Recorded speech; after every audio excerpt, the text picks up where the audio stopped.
Hare Krishna. So we'll resume our discussion on Bhagavad-gita chapter 1, and we will resume from verse 8. Bhavan bhishmascha karnascha kripascha samatim jaya ashvathama vikarnascha somadattes tatheva cha.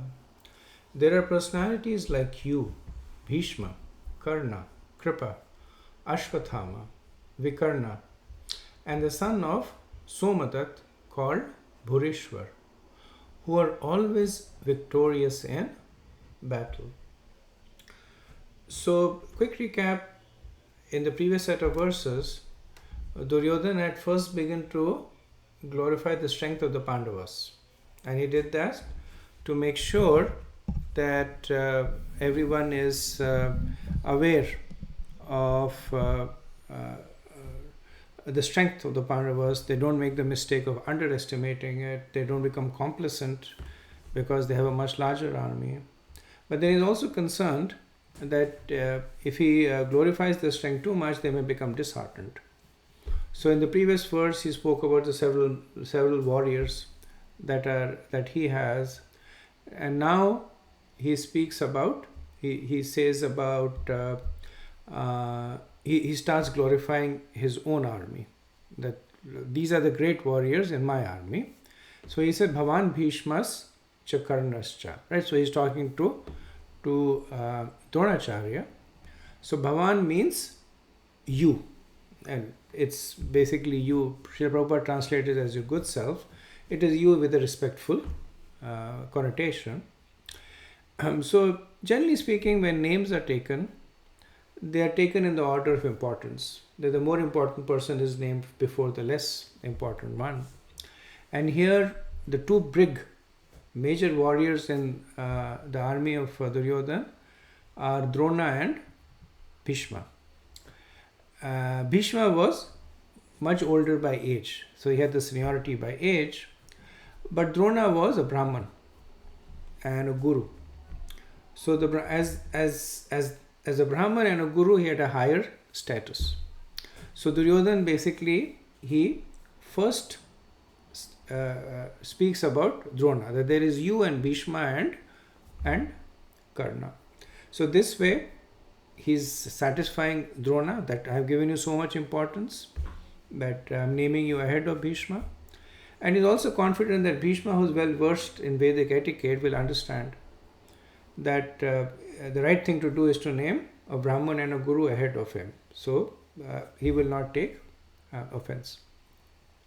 So these are the more finer points of political etiquette that we see Duryodhana playing over here. After Bhishma, he names Karna. And he names Karna after Bhishma because even though Duryodhana had more faith in Karna, he knew that just as much as he hated the Pandavas, Karna also hated the Pandavas. And he could completely rely on the loyalty of Karna. Time and again, Karna had shown that he was completely faithful to Duryodhana. But he names him third because one, he is much younger in age, and second, he does not want to offend either Drona and Bhishma, neither of whom liked Karna, and vice versa. So in fact, Karna did not enter the battlefield. Bhishma and Drona said that while we are commanding this army, Bhishma had actually said that while I am commanding this army, I don't want Karna in the battlefield. And Karna said, I don't want to be with Bhishma because I will defeat the Pandavas and Bhishma will take credit. So he said, I will only enter the battlefield after Bhishma has fallen. So Bhishma Dev falls on the 10th day of the battle, and on the 11th day, Karna enters the battlefield. Then he names Kripas, Ashvathama, Vikarna, and Som Datta. So Kripas refers to Kripacharya, and this is also a way to flatter Drona because Kripacharya is married to the sister of Drona, right? I'm sorry, it's the other way around. That Drona is married to the sister of Kripacharya. Kripa had a twin sister, Kripi, and she was married to Drona, so that way they are related. And Ashwathama, of course, is the son of Drona, right? So in naming them, and they were factually also Maharathis, but in naming them right up front, Duryodhana is flattering Dronacharya that I'm relying on you, I'm relying on your brother-in-law Kripacharya, I'm relying on your son Ashwathama, right?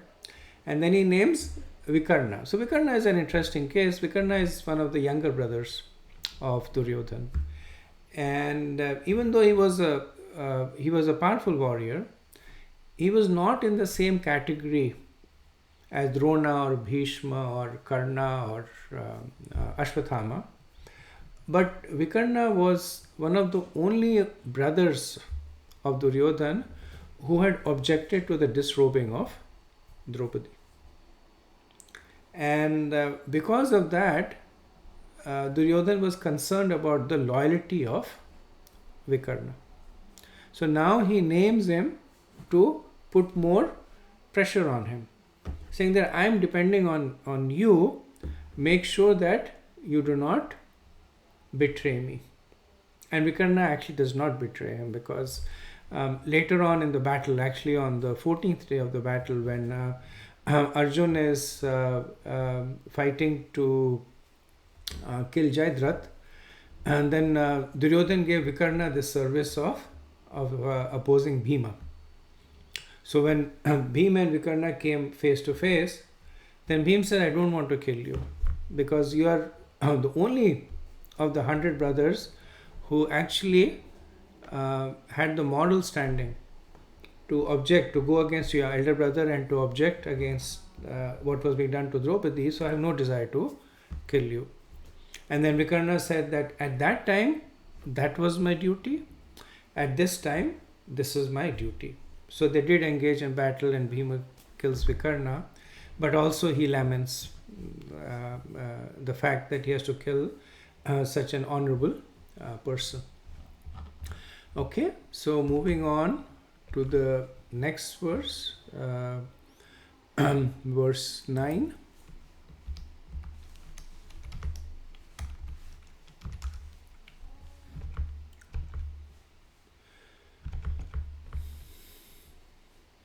अन्यच भवः शूरा मदर्ते तक्त जीवितः नाना शास्त्र प्रहानः सर्वे युद्ध विशारदः. There are many other heroes who are prepared to lay down their lives for my sake. All of them are well equipped with different kinds of weapons, and all are experienced in military science. So in the previous verse, Duryodhana had noted 7 great warriors. Right? Now he says that they are not the only warriors. I have many, many more who are ready to fight from my side. Right? So he says Anyacha. Anyacha means that innumerable. I cannot actually count them. So for the Pandavas, I was able to count those 17 warriors, but for me, they are Anyacha. Many, many more. Like Jayadratha, Kritavarma, Shalya, etc. And what is the level of dedication? That they're willing to give up their lives for my sake. Takta jivata. They're willing to give up their lives. So implicitly what Duryodhana is saying is that because of their intense affection and loyalty to me, because of their courage, because of their knowledge of fighting, my victory is accomplished. Right? So Duryodhana is constantly playing this game that politicians play, that while they make the person feel important, they don't want to make the person feel indispensable, because then the person gets implicit control over them. So he's doing the same thing to Dronacharya and to some extent Bhishma Dev. He's glorifying them, saying you're important, I'm relying on you, don't make the mistake of being lenient on the Pandavas. But then at the same time he is saying that you're not the only ones. If you don't fight for me, I have others who will fight for me, I will win, and then the fame and the glory of the victory will belong to them and not to you. So it is in your best interest also to jump onto this victory bandwagon. Now another statement that he makes over here, he says, Madarthe takta jivata. They're willing to give up their lives for me. So Vishwanath Chakravarti says that this is actually a prophetic statement. That Duryodhana is actually saying that they have already given up their lives for me. And actually in the 11th chapter of the Bhagavad-gita, Krishna also makes a similar statement when he shows his universal form to Arjuna. He said, these warriors have already been killed by me before the war has started, so you be my instrument. Right? So Prabhupada says that as far as the others are concerned, like Jayadratha, Kritavarma and Shalya, all are determined to lay down their lives for the sake of Duryodhana. In other words, it is already concluded that all of them would die in the battle of Kurukshetra for joining the party of the sinful Duryodhana. Duryodhana was of course confident of his victory on account of the above mentioned combined strength of his friends. So we see over here the egoistical nature of Duryodhana coming up again. So essentially these people are all fighting for the throne of Hastinapur. But in Duryodhana's mind, they're fighting for him. Initially he said, Mam Shainakya, my army, my soldiers. Now he is saying, Madarthe takta jivata. They're going to give up their lives for my sake. So that's the nature of an egoistical person, that he thinks that everything is happening around only for his benefit. He is the one who is the center of everybody's activities and meditations. Right? So we see that egoistical nature cropping up again. So let's move on to the next verse, verse 10. Okay. So reading from verse 10, chapter 1. Aparyaptam tadashmakam balam bhishma bharekshatam paryaptam twadideshesham balam bhima bharekshatam. Our strength is immeasurable and we are perfectly protected by grandfather Bhishma. Whereas the strength of the Pandavas, carefully protected by Bhima, is limited. So in the previous set of verses, Duryodhana had alternatively glorified the strength of the Pandavas and the Kauravas. So Drona might ask that it looks like they are both equally matched. There are powerful warriors there, there are powerful warriors here. How can we achieve victory when both the armies are equal? So to answer that implicit question, Duryodhana responds with a summation. Right? He says, Aparyaptam tad ashmakam balam bhishma bhirakshata. He says that our strength is immeasurable. Right? So if you consider paryaptam to be measurable, aparyaptam means immeasurable. So why is it immeasurable? Balam Bhishma Bhirakshatam, because it is protected by Bhishma. And Bhishma is vastly intelligent, he is a Maharathi. And what about the Pandavas? He says, Paryaptam Tvaditesham. That it is so Paryaptam literally means measurable, which means that it is limited. That the strength of the Pandavas is limited. Why? Balam Bhima Rakshitam. Because it is protected by Bhima. And Bhima he's young, he's immature, he's not a great fighter. So there was a lot of rivalry between Duryodhana and Bhima. Both of them were great mace fighters. Both of them were disciples of Balram.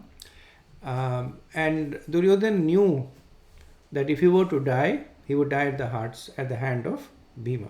Because Bhima was the one warrior who was more powerful than Duryodhana. Even Duryodhana was more skillful as a mace fighter. And right from the beginning there was rivalry between the two. So he's belittling Bhima over here. That this inexperienced Bhima who's commanding their army, paryaptam tvaditesham, that their force is limited over here. Now, Vishwanath Chakravarti, he gives another understanding of the verse. So far we were taking paryaptam as measurable. So aparyaptam is our strength is immeasurable, paryaptam is their strength is limited. But paryaptam can also mean sufficient. So in that case, this verse has an opposite meaning. So then aparyaptam means insufficient. So essentially what Duryodhana is saying, that our strength is insufficient. Why? Because we are protected by Bhishma. And the reason that he's saying that it is insufficient, combination of reasons. One reason is that Bhishma was very, very openly favorable to the Pandavas. So he's saying to Drona that we are protected by Bhishma, who is favorable to the Pandavas.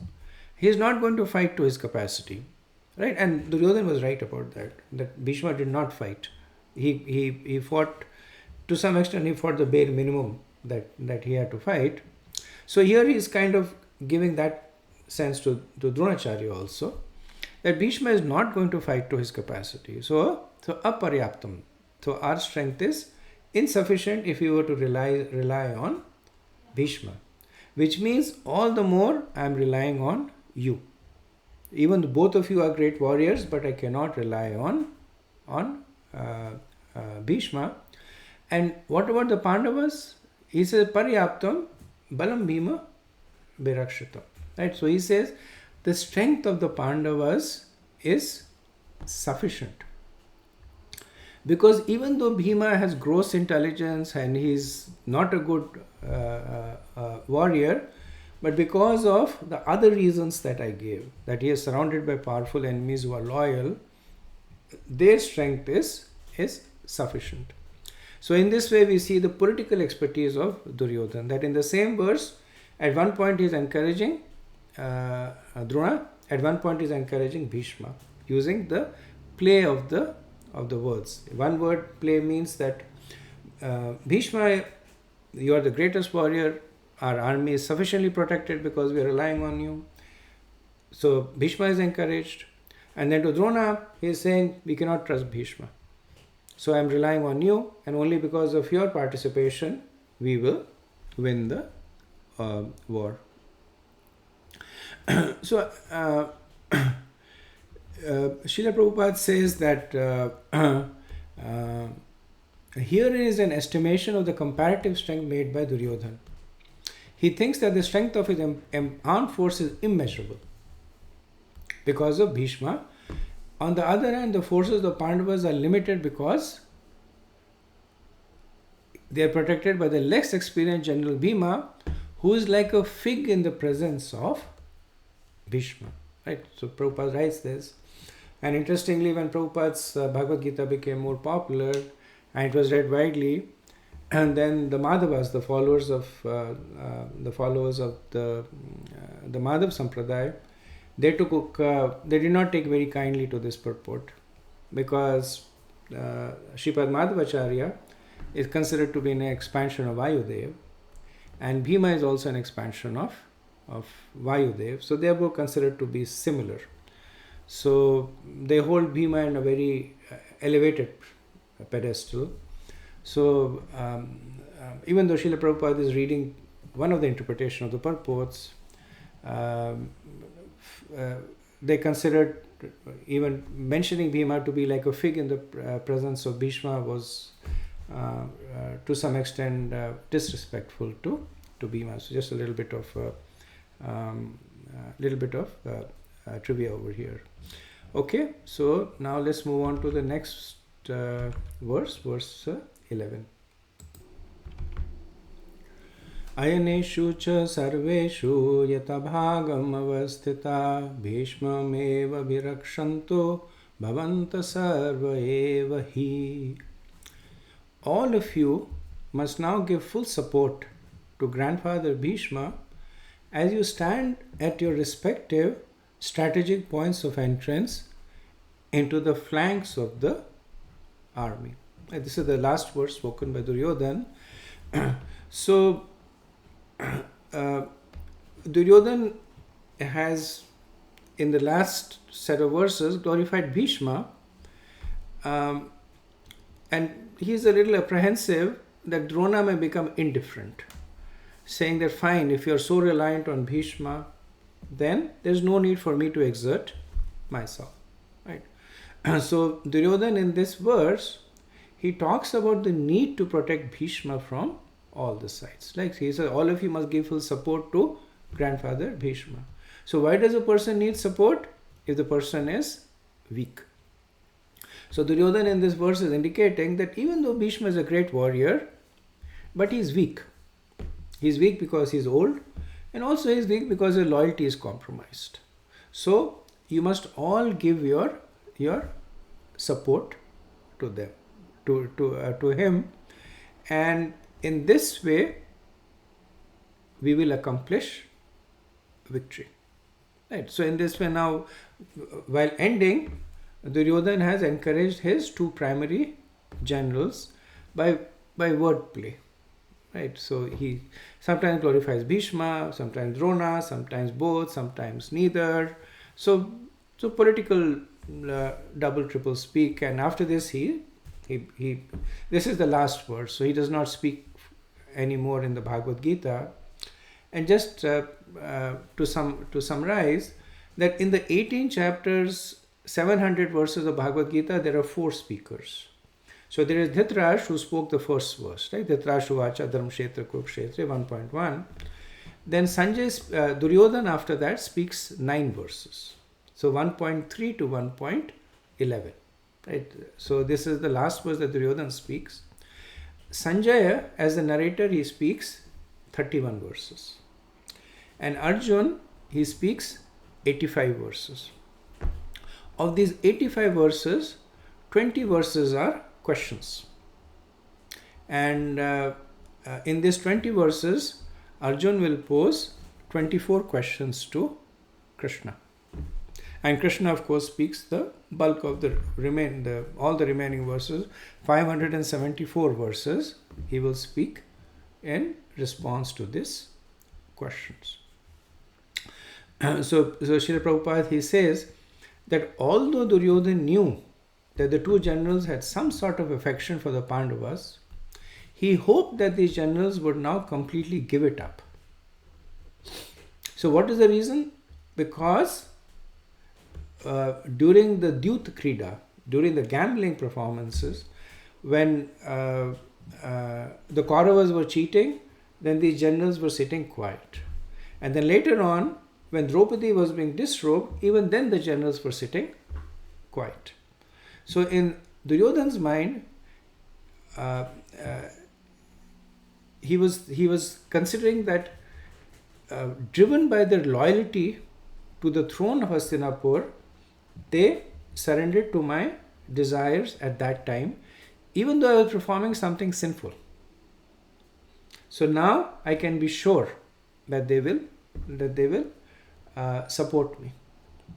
And like a politician, he is also making doubly and triply sure. So by wordplay, he's caring them, he's encouraging them, he's causing them to compete with one another. Okay, so next verse, verse 12. Tasya sanjanayan harsham kuru vriddha pitamaha simanadam vinadyocha shankam dadamau pratapavan.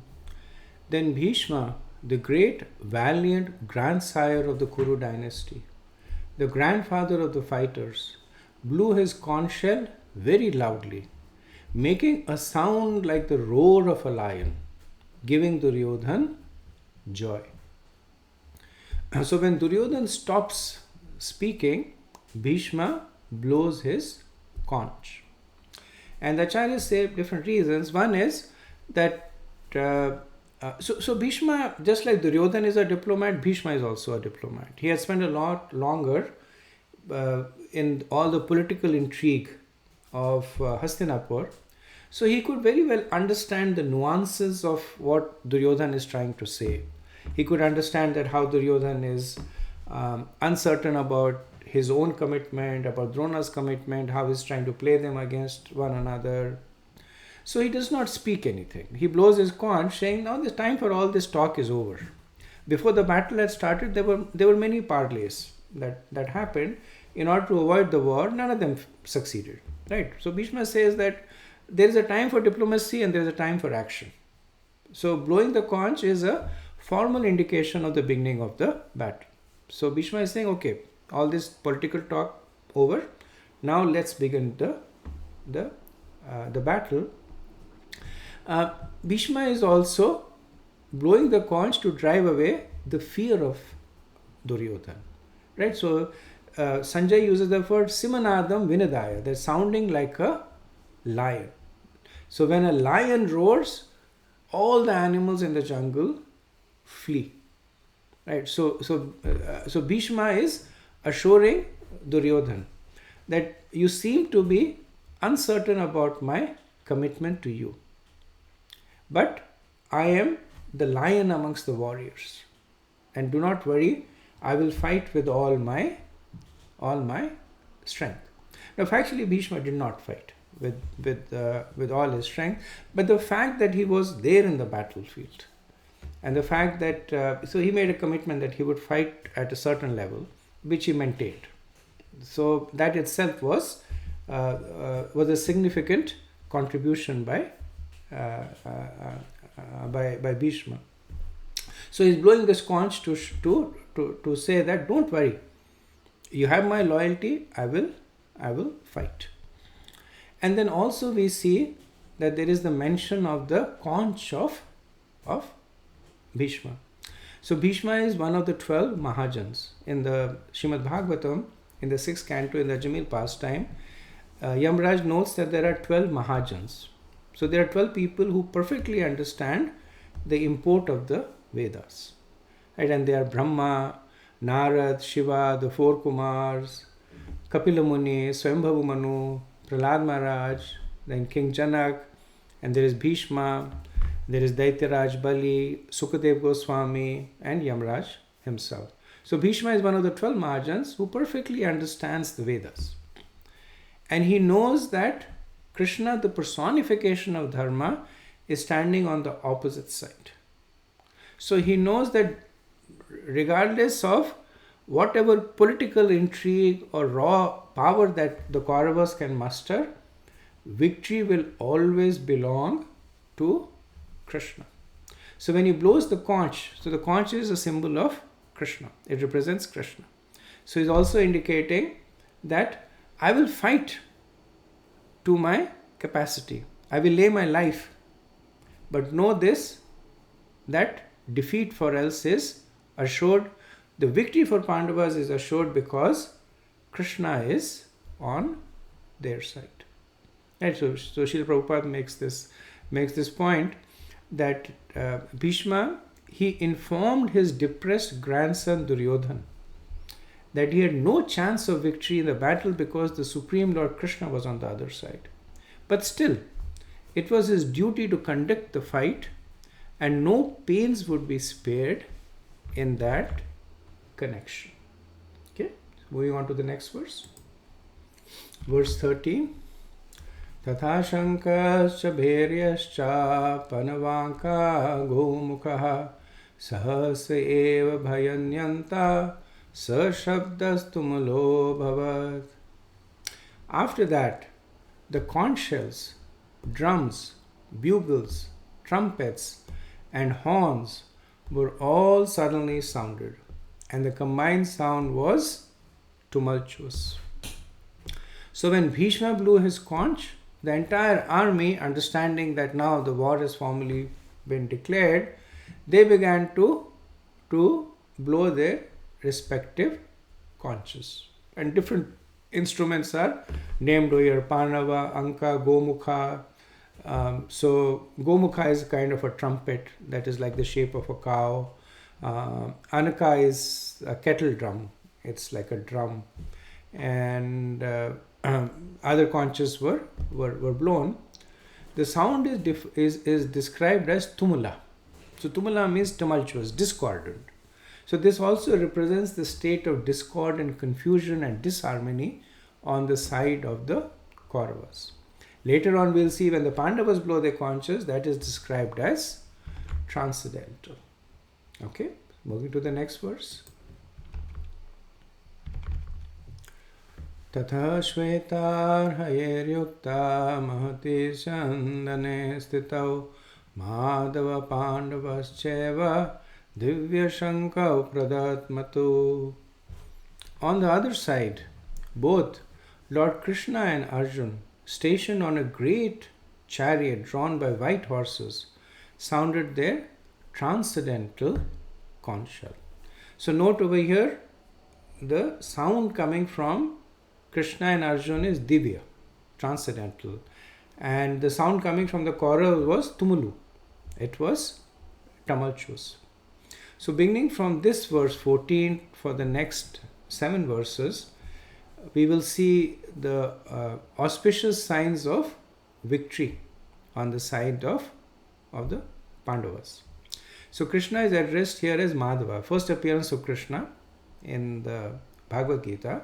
He's named as Madhava, which means the husband of the goddess of fortune, the husband of Lakshmi Devi. So the implicit understanding is that when the husband is present, the chaste wife is also present. So when Madhav is there, then Lakshmi Devi will be there. So good fortune will be inevitably favoring the Pandavas. Right? And Sanjay's attention is turning now towards the Pandavas, and he is describing the two prominent figures here. So even though there are of course many other warriors, but he is describing two prominent figures to begin with, Krishna and Arjun, and is describing their. So he says that Mahati Shandane Stito. Mahati Shandane means the great chariot, right? And there is a history behind this chariot that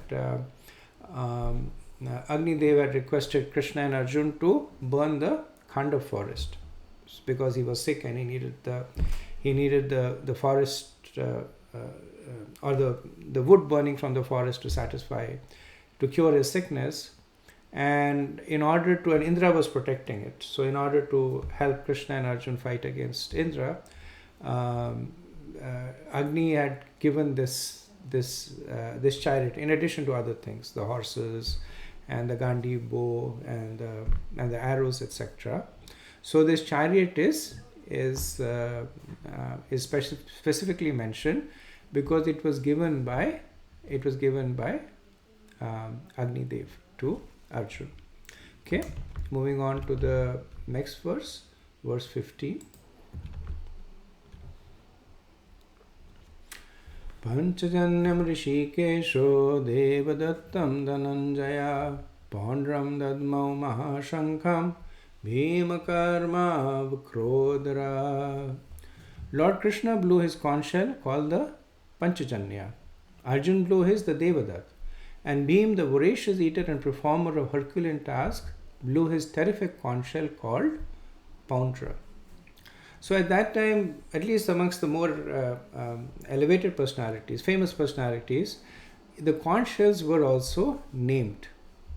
So we see that Krishna's conch shell is Panchajanya, and there's pastime given in the Bhagavatam that how Krishna got that conch shell when he went into the ocean looking for the son of his Guru Sandipani Muni. At that time, he kills the demon living in the conch shell and takes that. Arjun's conch shell is Devadat, and Bhim's is Pondra, and each of these conch shell had a unique sound. So at other places we see that Arjun blows his conch shell, and even though the opposing army could not see that it was Arjun, they recognized by the sound of the conch shell that this is Arjun. So it was almost like their personal signature here. So we see that Krishna here is called Rishikesh. And as I mentioned earlier, both Krishna and Arjuna have several names, and the names sometimes refer relationships, sometimes refer qualities, and sometimes pastimes. Like he's called Madhusudan because he killed the demon Madhu. He's called Govinda because he gives pleasure to go. Go means cow and the senses. He's called Rishikesh because he controls the senses. Right? And this name specifically is used over here to indicate that Krishna will control the senses of Arjuna and thereby deliver victory to the Pandavas. Of course, this control is not like mind control, but the purpose of the senses is to serve Krishna. So Krishna will align Arjuna to his constitutional position, and thereby Arjuna will use his senses according to the constitutional position of acting according to the desires of Krishna. Arjuna is referred here as Dhananjaya. Dhananjaya means, Dhan means wealth. So Arjuna got this name because at different times he would go out and he would conquer different kingdoms and get wealth for his elder brother Yudhishthira to perform various yagyas. And Bhim is known as Vakrodra. So Vakrodra means voracious eater because Bhim had an insatiable appetite. And Vakrodra also means that one who performs Herculean tasks. So Bhim had the strength of 10,000 elephants, and he could lift mountains, and he would just swap away elephants. He could lift chariots and throw it. So Bhim is called Vakrodra over here. Other than there is the mention of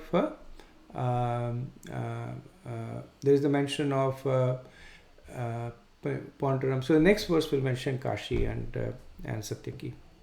So Srila Prabhupada mentions a little bit about this relationship of the Jiva and Krishna from the perspective of Rishikesh. So Prabhupada says that the living entities are part and parcel of Krishna, and therefore the senses of the living entities are also part and parcel of his senses. The impersonalists cannot account for the senses of the living entities, and therefore they are always anxious to describe all the living entities as senseless or impersonal.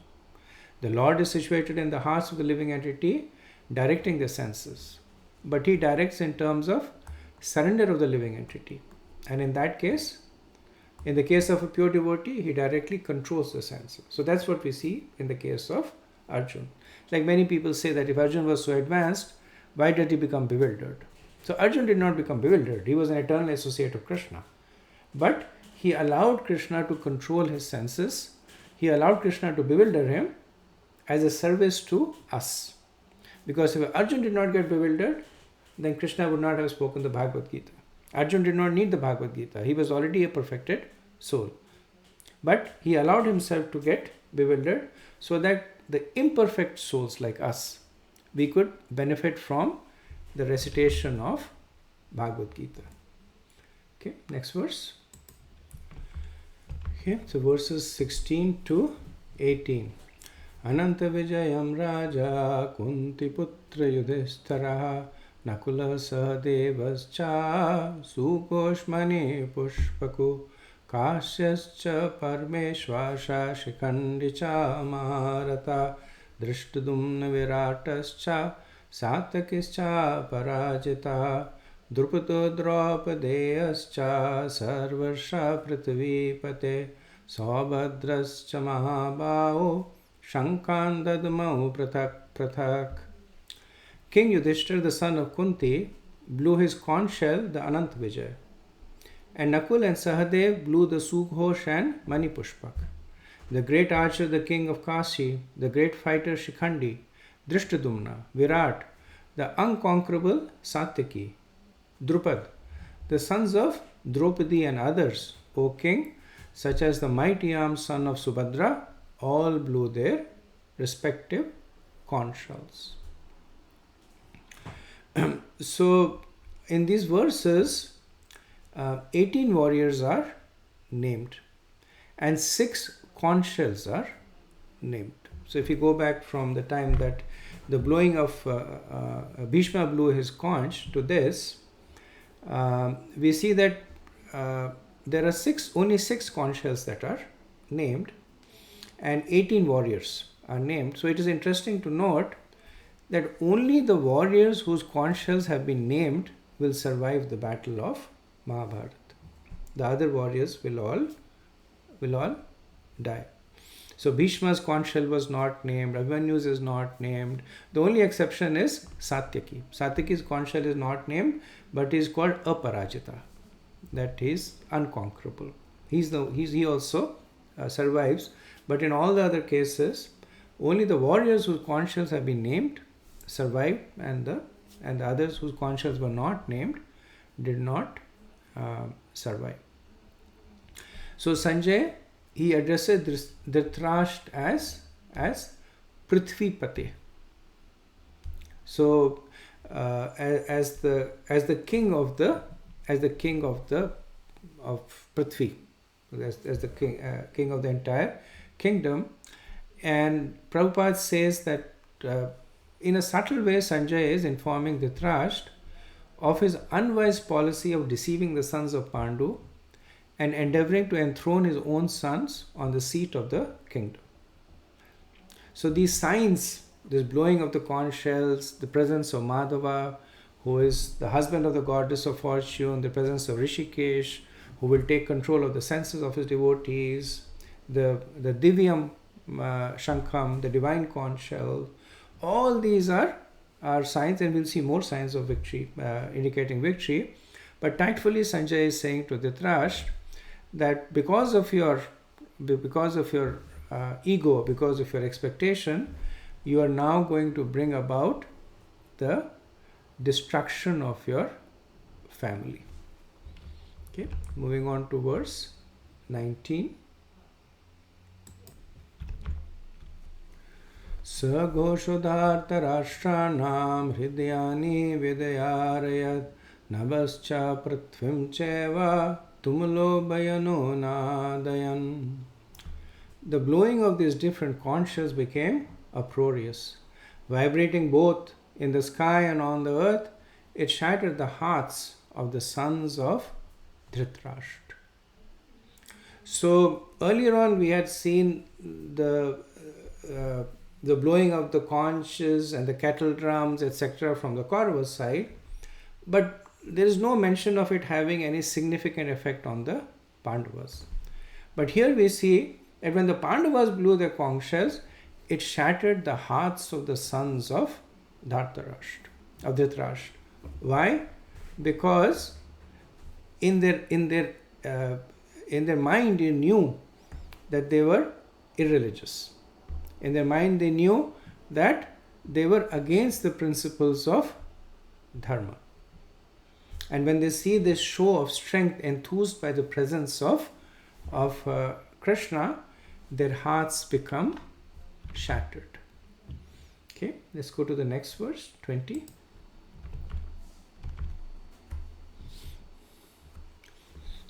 Atha vyavasthitan drishtva dhartarashtran kapidvaja pravrate shastra sampate dhanurudyamaya pandava rishikesham tada vakyam idama mahipate.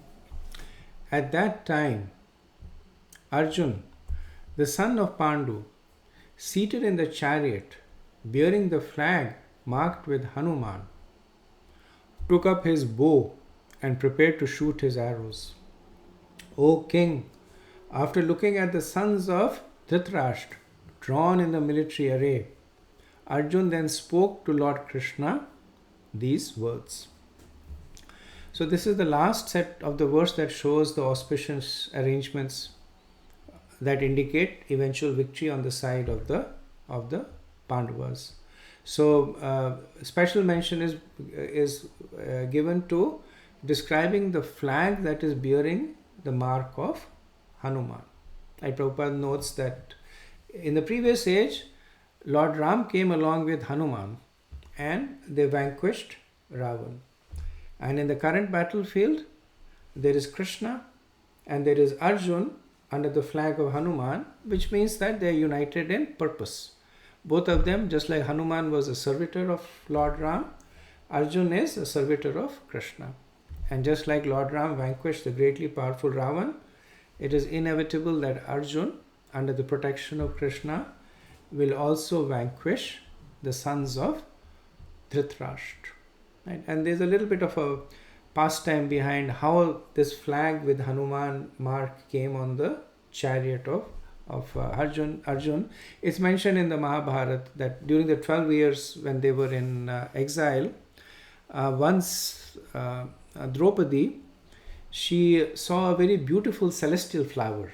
It was known as a Swagandhika, and she wanted to make a garland of that to present to Yudhishthir. So she turns to Bhima and says, "Can you collect more flowers like this for me?" Bhima says, "Okay."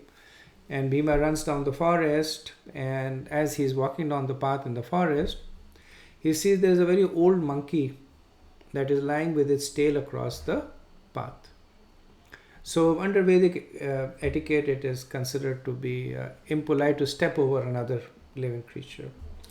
So Bhima asks the monkey to move its tail, and the monkey says, "I'm too old and cannot move it. Why don't you move it for me?" So Bhima, negligently with his left hand, he picks up the tail, but he's not able to move it. Then he tries with his right hand, and he tries with both his hands, and he still fails. So now Bhima realizes that this is no ordinary monkey. So he basically becomes humble, he pays obeisances, and then the monkey assumes his form, and monkey is, as you would have probably guessed, Lord Hanuman. So Hanuman and Bhima are brothers because they are both sons of Vayudev, right? So Hanuman came here for two reasons. One, he wanted to teach Bhima humility. Bhima was very strong, so he had the tendency to be arrogant. So he wanted to teach Bhima humility.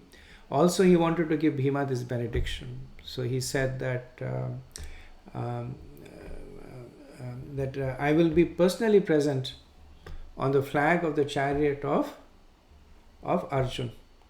And whenever you shout, whenever you roar, I will roar along with you. So, as I mentioned earlier on, Bhima's roars were so deafening because his roars were accompanied by the roars of Lord Hanuman.